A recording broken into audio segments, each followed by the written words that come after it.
Happy Friday, everybody. Welcome. Morning in the Valley. It is October the 24th and so close. 10 days away from the start of the season. November 3rd, right around the corner. We've got exhibition action to talk about from last night. We've got exhibition action coming up this weekend. We finally got a preseason Missouri Valley poll on the ladies' side to get to. Controversy about G League guys coming to college basketball. Who wants to gamble? Well, college athletes can do that now as well. A couple former old friends going to sign some contracts, have signed some contracts to play overseas, and we will continue our preseason previews this morning. And we will head to Normal, Illinois, and we will talk with the radio voice of the Illinois State women, Greg Halbleib, and get his thoughts on what is ahead for Kristen Gillespie's bunch this season there with the Redbirds. Some have asked, I have listened. This weekend, if all goes according to plan, this fine little program, which airs every Monday, Wednesday, and Friday for now on YouTube at 9 a.m. will also be available in audio form only through Apple Podcasts and Spotify. So for those of you that have asked, you are welcome. But please continue to support us over on YouTube for free. You can subscribe to our channel, just Morning in the Valley, share, comment, like, all of that. And that will help us out considerably. And again, as another week and a half, season starts, we will be on a lot more frequently than just Monday, Wednesday, and Friday in the morning. So hope you will be able to help us out and subscribe, hit the little notification bell so you'll be reminded every time we do go live, whenever that is, especially once the season starts. All right, headlines of the morning today, and we will start last night in Peoria as Bradley playing their final exhibition game. Did it happen? I don't know. The trees in the woods, I guess, fell, and there was enough people. St. Louis put out a post-game graphic saying, hey, we won 98-77. There was no television. There was no internet stream. There was no radio. There was some pictures online that Bradley posted, but no final score, as you would probably expect with the fact that they at least came up on the short end of the stick in a game that did not ultimately count. This was, I guess, as best described, Dave Aminian from the Peoria Journal-Star, who covers Bradley, was doing the Lord's work last night, throwing up some videos and some thoughts during the game to sort of help us out a little bit. I did, thanks to some boots on the ground in the Valley, able to get my hands on a box score, which helped a little bit. But again, in the end, doesn't matter. No, it's the. I said this on Monday that when you lose an exhibition game, it's just an exhibition. When you win an exhibition game, it's hey, we won. So this just falls into the hey, it was an exhibition for the Braves. Old friend alert, Robbie Avila, former Indiana State Sycamore, 11.7 rebounds, 5 assists in 25 minutes. I think the part that I found probably most interesting out of this was I think you start to see a little more of and again, just looking off a box score, but you see that maybe the rotation's starting to be a little more tightened up for Brian Wardle as maybe than we saw in game one. Exhibition one a week ago up at Green Bay, where he had 10 different guys play at least 10 minutes. Last night, he had just 7. So the minutes being more heavily distributed to his starting 5 and a much tighter rotation. Look, Bradley shot 37 free throws. They forced 21 turnovers, sort of in a vacuum. You look at those and you're like, oh, well, it went well, right? It didn't, obviously. It got beat. They played quarters. There was actually 5 quarters. They only counted the first 4 toward the 98-77, but it was more of that scrimmage structure that you normally see from teams. But SLU, on the other hand, shot 59%. They out-rebounded the Braves 46-29.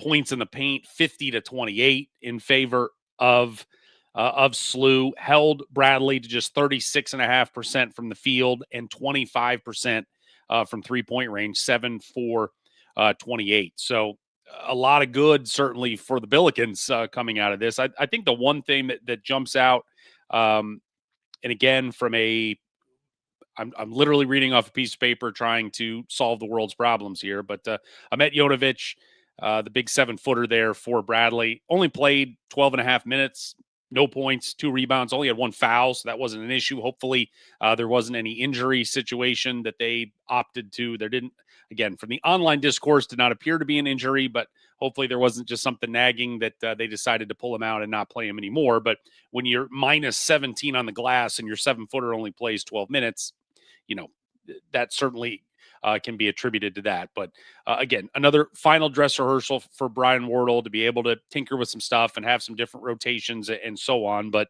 all roads right now, certainly I think from, you beat Green Bay last week, who's picked bottom in the Horizon League, and first half went well. And as Coach Wardle played more guys in the second half, the lead dwindled away, and they got some final minute, tight late game scenario stuff that they could work on. And this one was a little tougher matchup, but it provides all that film opportunity to be like, yeah, all right, fellas, if you're feeling good about yourselves and maybe a little above your skis, we've got plenty to show you and plenty to work on here over the next week and a half before things open up.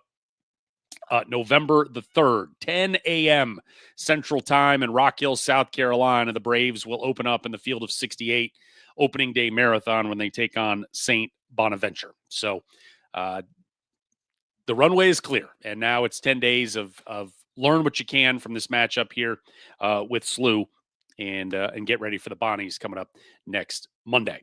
All right. The other exhibition news is we have exhibition games this weekend, and they're going to start picking up here. Women, they're not in as much of a hurry. Some of those of our women's team starting November 3rd, but some pushing it back later in the week because their season runs a week longer, so they're not in quite the hurry. But we have 2 men's exhibitions this weekend. Evansville's at home with Henderson State Saturday. Murray State will play Northern State on Sunday. That is head coach Ryan Miller's alma mater. So throwing a bone to his old stomping grounds, Division II Northern State coming in. So that'll be on Sunday. And then on the women's side, Illinois State will play their only exhibition game. They'll take on Illinois Wesleyan coming up on Sunday. So we'll have all the breakdowns of those that we can for you coming up on Monday morning here on this fine program. All right, our guest has arrived. It's time to talk some Illinois State women's basketball as we welcome in the radio voice of the Redbirds. He is Greg Halbleib. And Greg, good morning to you, sir. How are you? Hey, Jeff. Good. Super morning here in Central Illinois. I have no complaints. How's everything in wonderful Kentucky? 37. Our football team was just there not that long ago. That is true. It was an entertaining game. The Redbirds able to come out of there. Got a lot of points, but 37 degrees here today, so I'm cranky about that. But same here. But I'm inside where it's nice and toasty, as you can see in a car dealership with my day job where we just finished our morning show. So all is well. Wonderful. All right. As we look back at last year and just kind of putting a bow on last season for the Redbirds, 24-13 overall, 14-6 in the Valley, got beat in the quarterfinals by Drake. It was at the top of the league last year, was awesome. And it was just no crime in losing to a Drake team there in the quarterfinals. Make a run all the way to the semifinals of the WNIT and the Fab Four. How much with 9 kids coming back, how much of a benefit was there to be able to extend that postseason all the way into April and get some postseason reps? That thought has crossed my mind quite a bit, and I think that is just incredibly valuable to get those extra reps. I know sometimes we say in baseball, since we're at that time of year with the World Series and the end of the playoffs, that they say, golly, all that extra baseball just wears you out. And I don't think that's the case with basketball. You want reps, and so they got them in great scenarios and great settings. And it was pretty cool. That was a really special run. It had so many twists to it. As a matter of fact, not only continuing to win the way they won, had a couple of come from behind wins, couldn't play on our home floor on one of those. So we went down the road to our friends at Illinois Wesleyan University, the Division III school in town, which is a fantastic D3 women's program as well, and filled that 3,000-seat arena. And that was a fantastic atmosphere. So it was such a fun run. But as far as the X's and the O's are concerned, boy, that really helped a lot of people get some big time experience. Experience is one thing, but I mean, experience when it's on the line is another. Sure. And I think that was that was invaluable. Only 3 departures off last year's team. 2 obviously with graduation. Elise Knudsen, Maya Wong gone. The big one though, Shannon Dowell, second team All Valley on her way to Missouri. Those 3 combined, I mean, it's 40 points of offense, but 2 obviously graduating, we're getting back. But Shannon Dowell moving on. What sort of what's the vacancy she leaves there in the lineup for Coach Gillespie? Yeah, she's the notable one because she just has springs for legs and she's just creates. And that's what you did. You know, she was just the classic NBA style ISO game. You know, you just go ahead and give her the ball some days and get out of her way. Even though obviously, as you well know, there's such a good cast of characters. She leaves a void, but I think it also changes the character of the team. And it's not like, oh, how are we going to have another Shannon Dowell? Well, we don't need another Shannon Dowell necessarily because we have a Nevaeh Thomas and we have an Addie Martin and we have a Trista Fada at the point guard spot, because the other 2 names that you mentioned, those are huge losses. I mean, huge losses expected, obviously, because Elise and Maya obviously ran out of eligibility, but man, they had such a value on our team. It was such a thrill to be able to enjoy Elise Knudsen for a year, and just the way that she's able to, I mean, ice water in the veins to, you know, hackneyed phrase, but man, she hit big shots. And she was such a pleasure to watch. D3 player of the year, reigning D3 player of the year that came to us from just down the road. And she was a lot of fun. Replacing that's going to be interesting. Maya Wong's leadership is going to be hard to replace because I joked with her on the coaches show. And I mean, sometimes I don't want to get too much of a homer during those shows or even on the broadcasts because the league is so good and I want to give credit to our schedule. But man, I almost got verklempt talking to Maya on our coaches show because she's from Normal Community High School. And so, in other words, she played 3 seasons there. She graduated early in order to get to the university quickly. But I sat there and it hit me right there during our coaches show. And I said, Maya, I've covered you for 10 years on the basketball floor. How do you replace that? Yeah. Now, fortunately, she has turned her attention to coaching, not here, but and as I was hoping that she would. So, the very long answer to your very short question is we do have leadership in the form of Nevaeh Thomas, who's just really apparently taken that upon her shoulders. Floor leadership with Trista Fada, who I was really surprised at her poise as a freshman last year. In the point guard spot, because if Maya got into foul trouble, sometimes that happened. And Trista came in, we didn't really miss a beat. And if you're going to be a point guard, I think you want to play for Kristen Gillespie, who obviously was a national championship point guard under Kay Yao at North Carolina State. So, you know, that's kind of point guard you over at Illinois State. So, in other words, we have some leadership that's come along, and I'm really curious to see where some of the newcomers and some who haven't seen a lot of time are going to fit into all this as well. The dynamic is obviously here and still October being developed. 2 double-digit scorers returning, as you've mentioned, Nevaeh Thomas and Addie Martin as well. Let's start with Nevaeh. What is she going to bring to the table and trying to maybe bring some more to the table this season? Kristen pointed out, and shame on me as the broadcaster, I wasn't even fully aware of all of her injuries. I just know that she was kind of always on trainer Raquel Cabrera's table a lot. But she apparently had labrums that were torn on both sides for a good portion of that season, and she played through that. She's healthy now, apparently, according to the coach. And yes, when she announced that she was going to return and she wasn't going to enter the portal, she just knew that she still had stuff to give, and she was really, really good last year. Kristen says, look out. Vay is going to be a real deal this year. And she also points out that Addie Martin is now a senior. This will be her second year with the Redbird program. And she already has that senioritis. And I mean it in a good way, because when you see the end of your collegiate career, sometimes, I'm going to kick this now into gear. I'm going to get the most I can out of it. She is a very intelligent young woman, and she recognizes that now, and she's already in that mode, and she's really worked on her game. I love her leadership. She is an emotional leader on the floor. Vay is kind of an X and O lead by example kind of a person. So you have those two people to get back to the leadership part of it is, and I think the Redbirds in really, really good hands. Some big time scorers in the league shifted homes within the league, coming from Indiana State. Kesslin Sechrist going to Murray State, and Bella Finnegan rolls into Normal to play for the Redbirds, 13 points a game. It's like, again, there's so much. You bring kids in from the portal. Sometimes they're, hey, I averaged 3 points in a place and I haven't gotten my chance. She's had her chance. She's shown she can score at this level.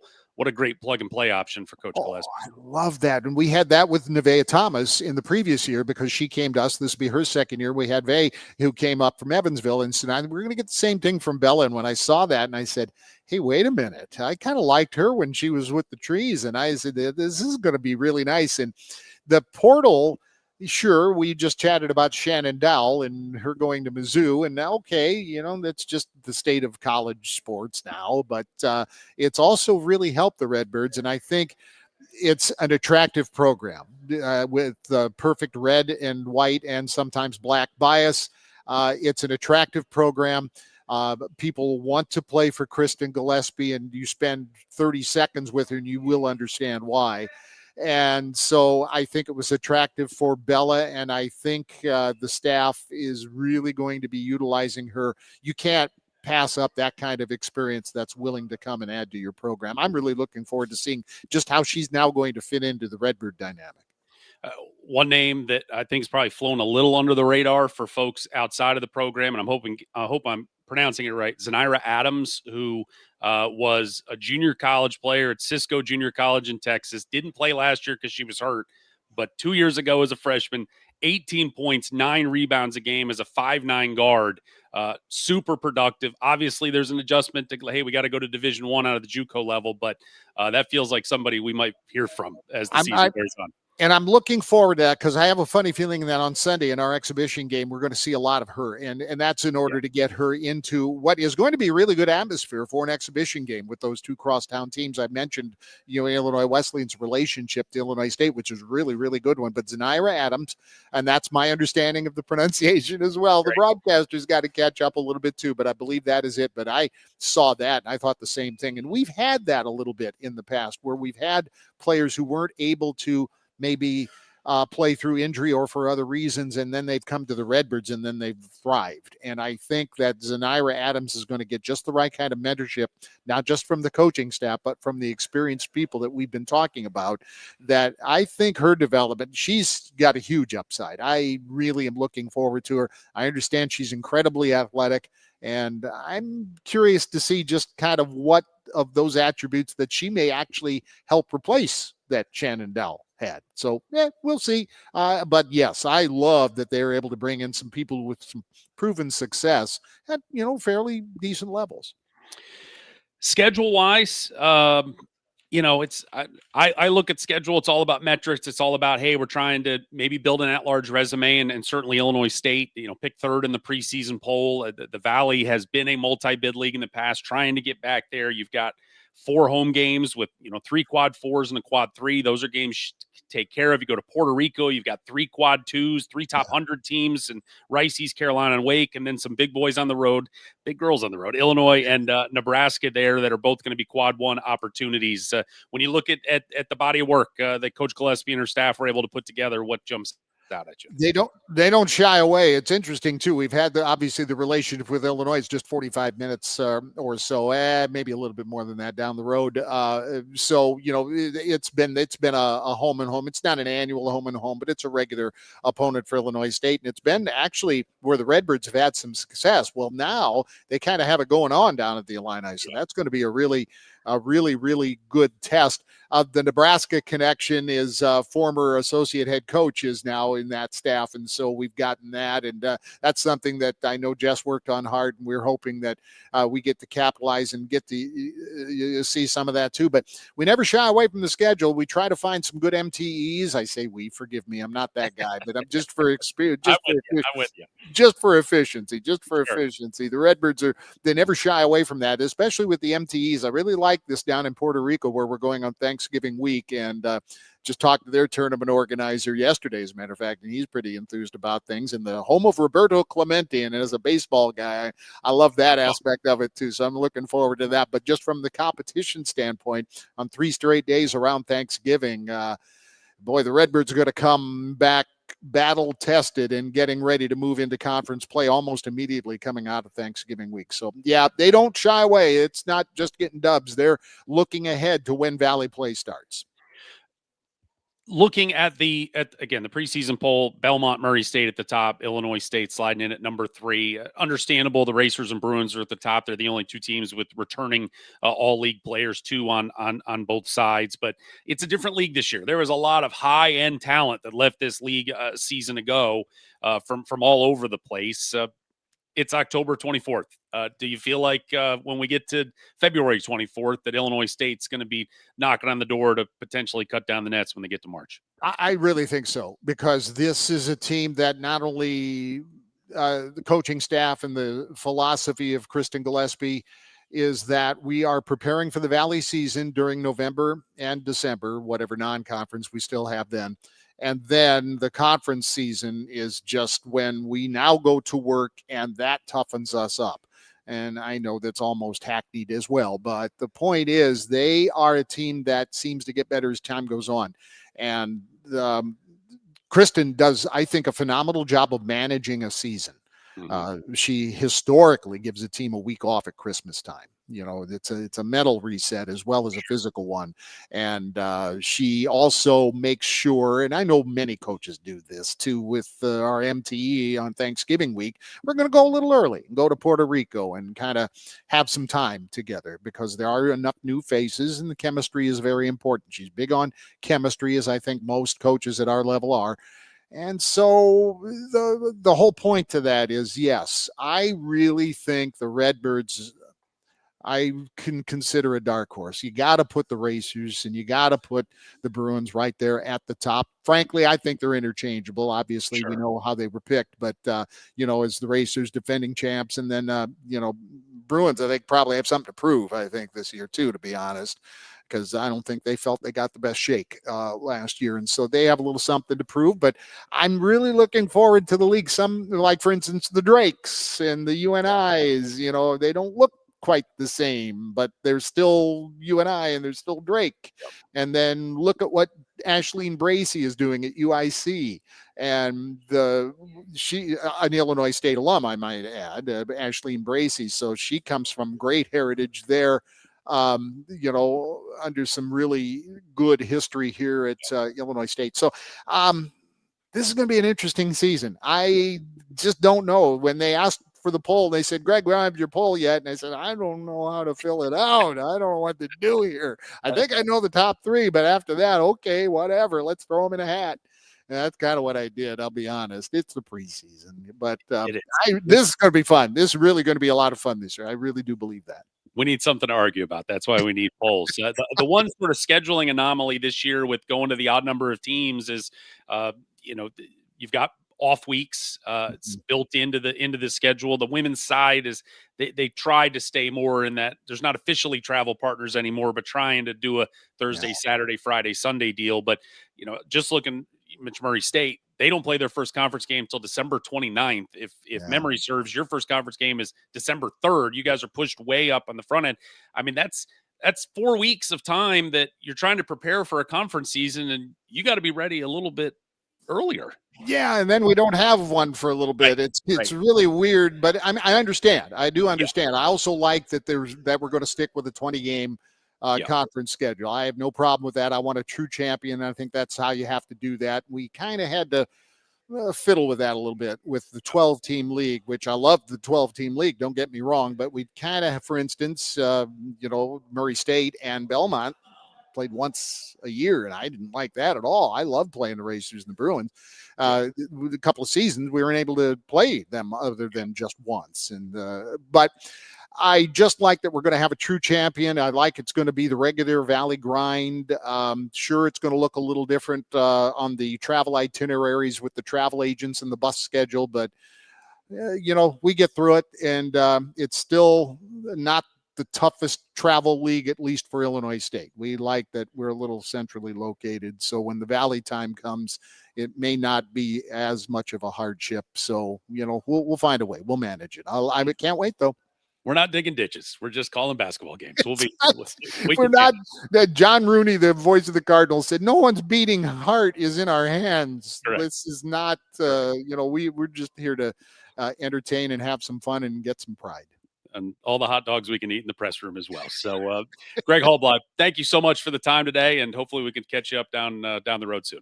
Hey, thanks for asking, Jeff. I appreciate it. Had fun. Appreciate you. Thank you. All right, there's Greg Halbleib, the voice of the Illinois State women's basketball program. And as we mentioned, and we will hop right in here, we finally got it on Wednesday, right after we went off the air here. We got our preseason poll from the Missouri Valley. And listen, I don't know what's going on. I'm trying not to just lose my mind about it. Lose my mind over things that are ultimately not important at all.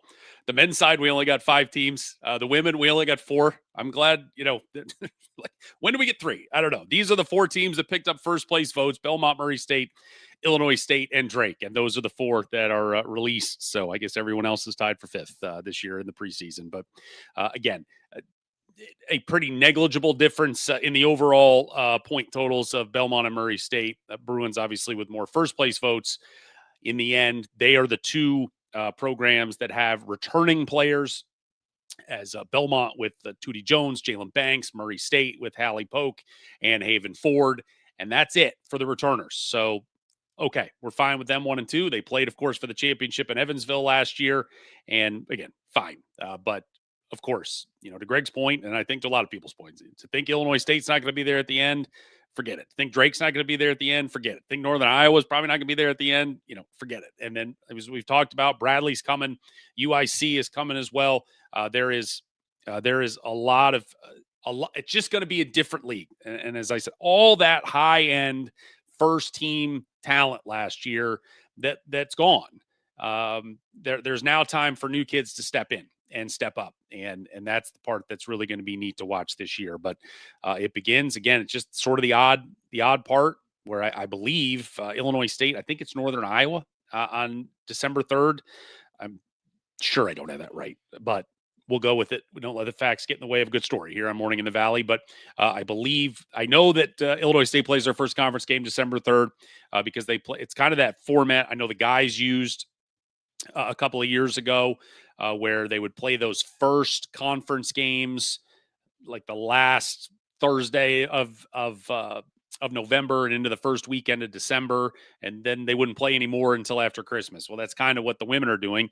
Murray State's the one school that doesn't play any conference games before Christmas. Again, they don't start till December 29th. So just the part of the deal that it's going to have to play itself out, but everybody plays everybody twice. So that way there's no schedule imbalance. So we will have a true regular season champion when all 20 games have been decided.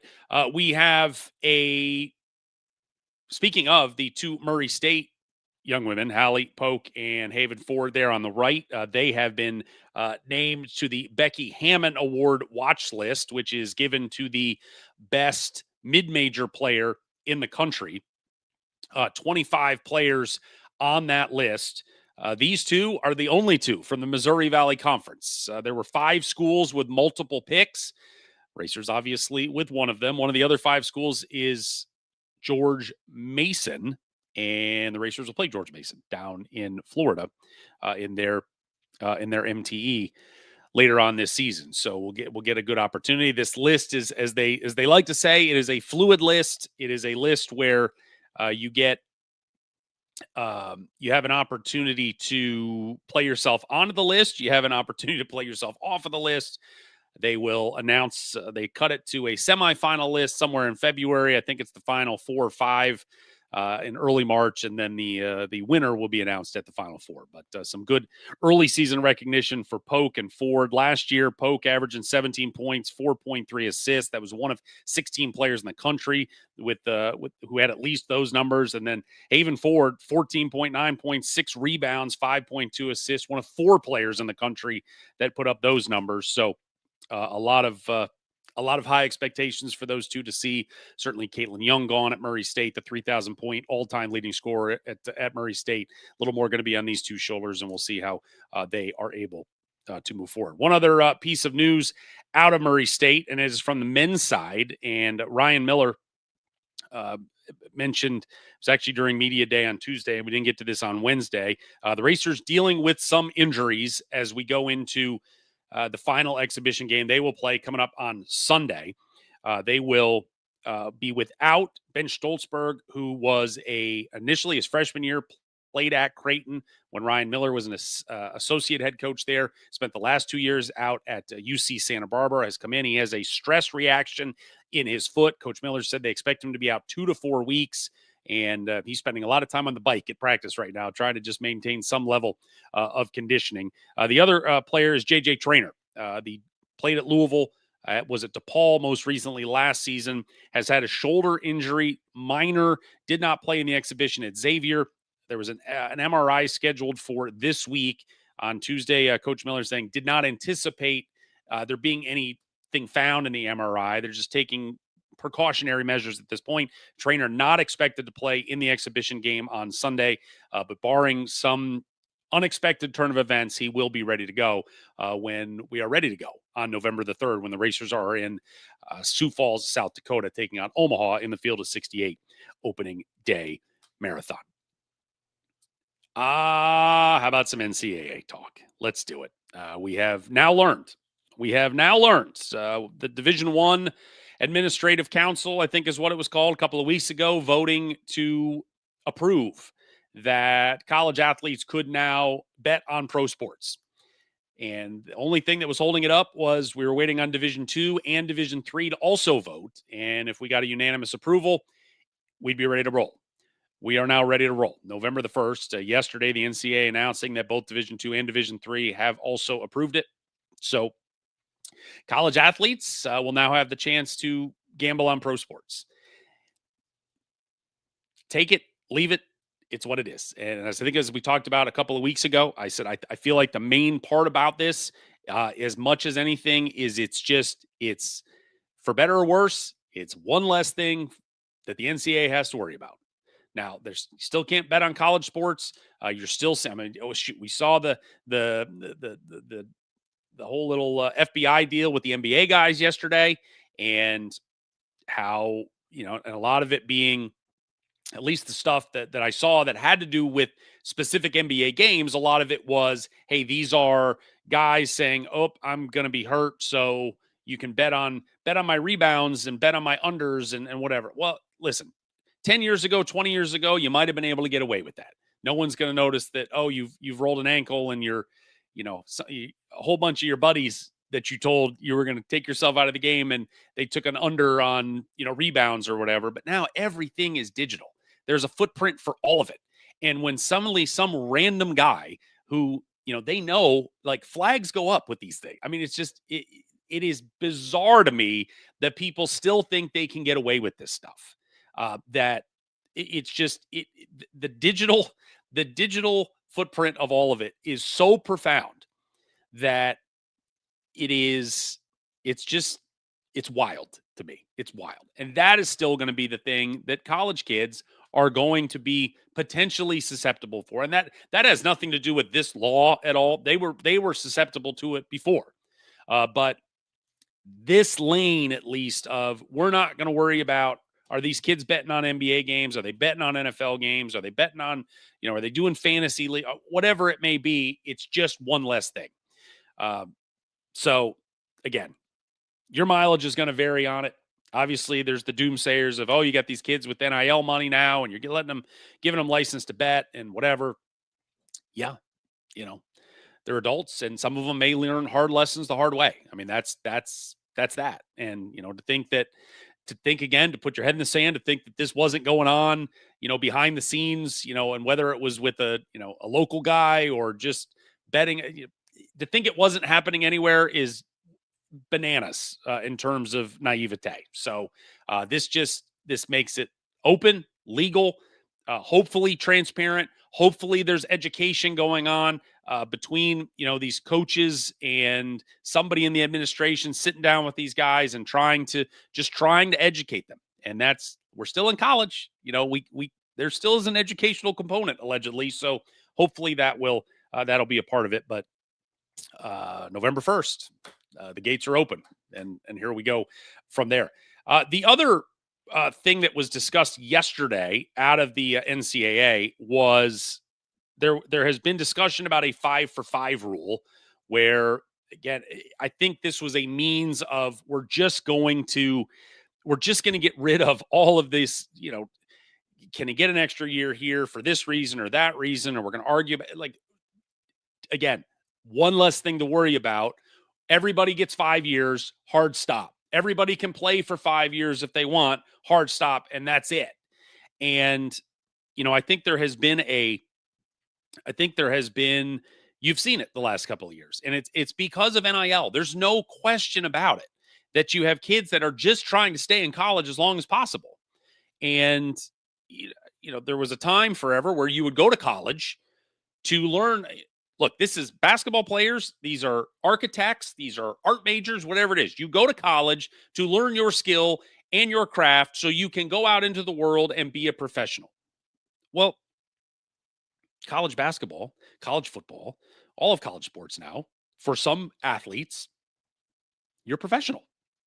So if you're being paid hundreds of thousands of dollars, of course you want to stay as long as you can. Of course you want to stay as long as you can.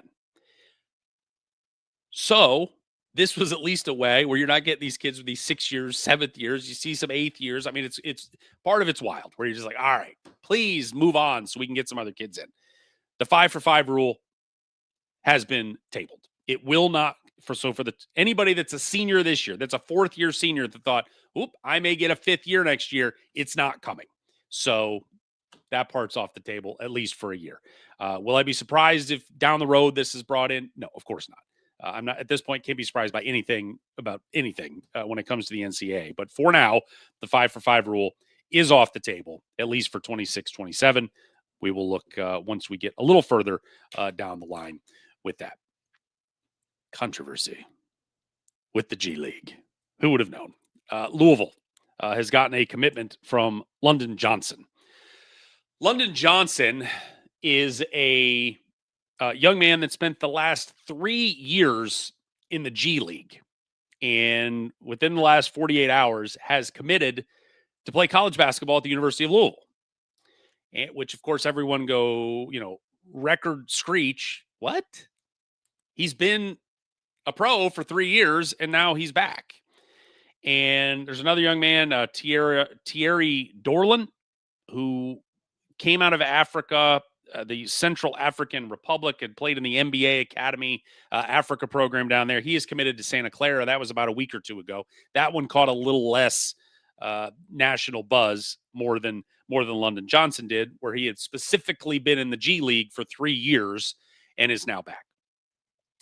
I am finding it wildly difficult to find any pearls to clutch over this. I know we have seen it across the entire college basketball landscape that international kids are being signed at a very high rate all over the place. I know for very, very close to home here, Murray State has 3 on their men's team this year, 2 from France and 1 from New Zealand. And I think the initial push was, and I think this had, look, I can't get into governmental policies and visas and this and that. My understanding was at the time, if you were in the United States on a student visa, that you couldn't take NIL money. That's my understanding. I could be completely wrong. I don't believe I am, but you couldn't take NIL money. And so that's why there was value in these international kids to come over and play, because they weren't going to cost against your budget. Now, I think with revenue sharing, it's different than NIL, because NIL is technically a job. And so it's not a work visa, it's a student visa. And that's the whole thing. So, but there are still there are so many good international players, and some coaches are over there hustling and finding talent and bringing it in. London Johnson has spent 3 years in the G League.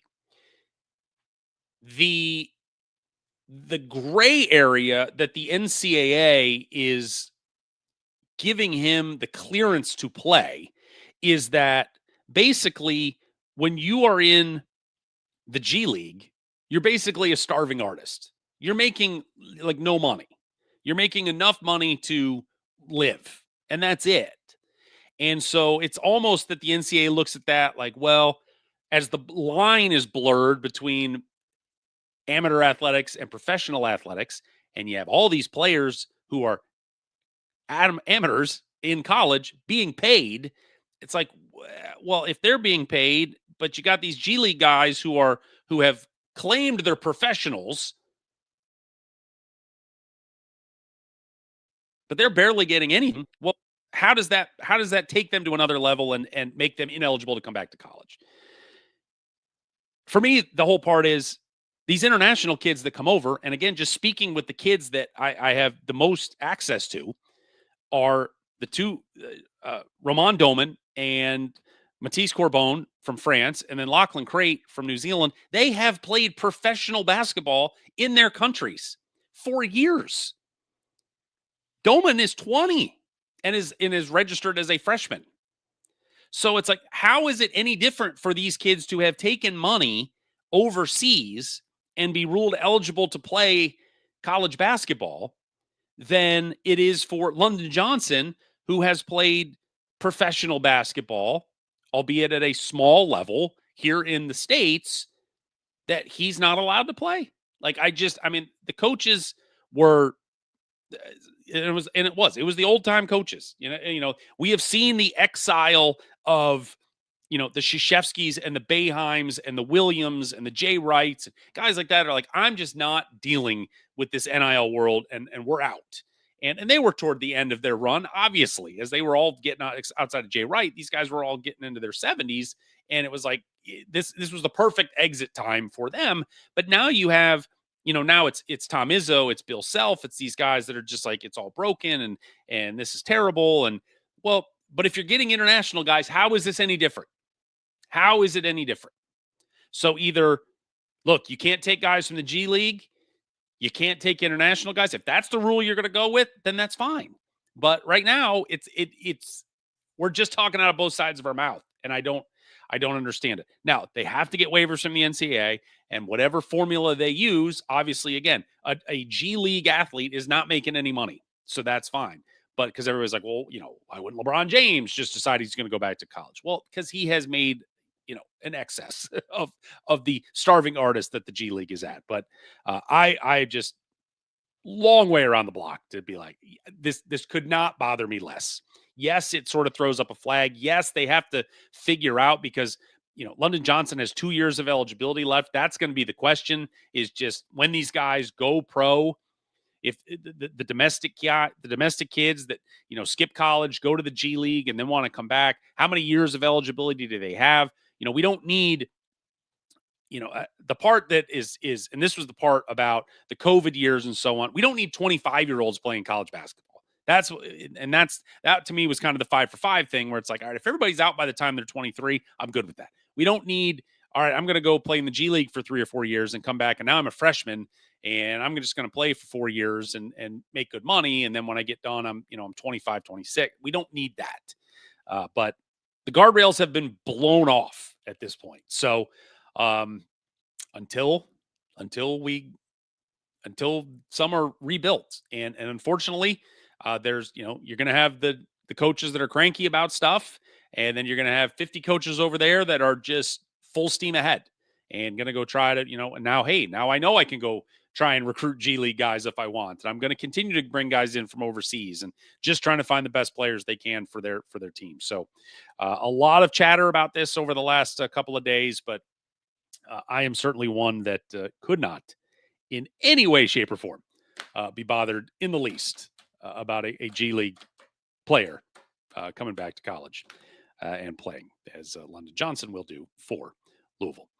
All right, we have a couple old friend alerts before we get out of here this morning. First and foremost, we have Kamani Dowdy from Indiana State. He has signed to go play in Georgia, the country, not the state, over in far eastern Europe.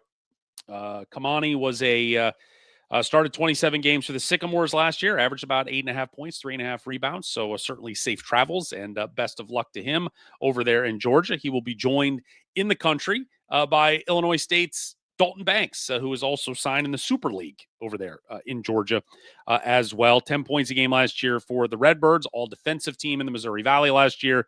He spent 3 years at Southern Illinois before finishing his career with the final two there with the Redbirds. That does it for this morning here on Morning in the Valley. Again, we got 3 exhibition games coming up this weekend. Evansville and Murray State's men will be in action this weekend, along with Illinois State's women. They'll play on Sunday against Illinois Wesleyan, so we'll have all of those breakdowns for you coming up on Monday. We'll also continue our preseason previews next week. We got to get them all done next week because the week after that, it's go time. And it's time to start the 2025-26 season. Thanks to Greg Halbleib for being with us, the radio voice for the Illinois State women's basketball program. Again, friendly reminder that we will, this weekend, once I have some time, I got to be on a flight here in a couple hours to Youngstown, Ohio to go call Murray State football. But in between airports and bus rides, we will be getting it all set up to finally have this show in an audio version. It'll be on Apple Podcasts. It will be on Spotify as well for you folks that just want to listen and don't need to see my ugly mug, which I fully respect. But for those of you that want to watch the show, it is always available on YouTube live every Monday, Wednesday, and Friday at 9 a.m. If you can head on over there and subscribe for free, we would greatly appreciate it. All the past shows, interview clips, all of our previews broken down by team, very easy to navigate there. Just go to youtube.com and search out Morning in the Valley. Thanks for watching. Have a wonderful weekend. When we get back here on Monday, we are going to be into the single digits and 7 days away from the start of the season. Cannot wait. Can't wait to do it with you. We'll see you on Monday morning. Have a great weekend, everybody. Thanks for watching Morning in the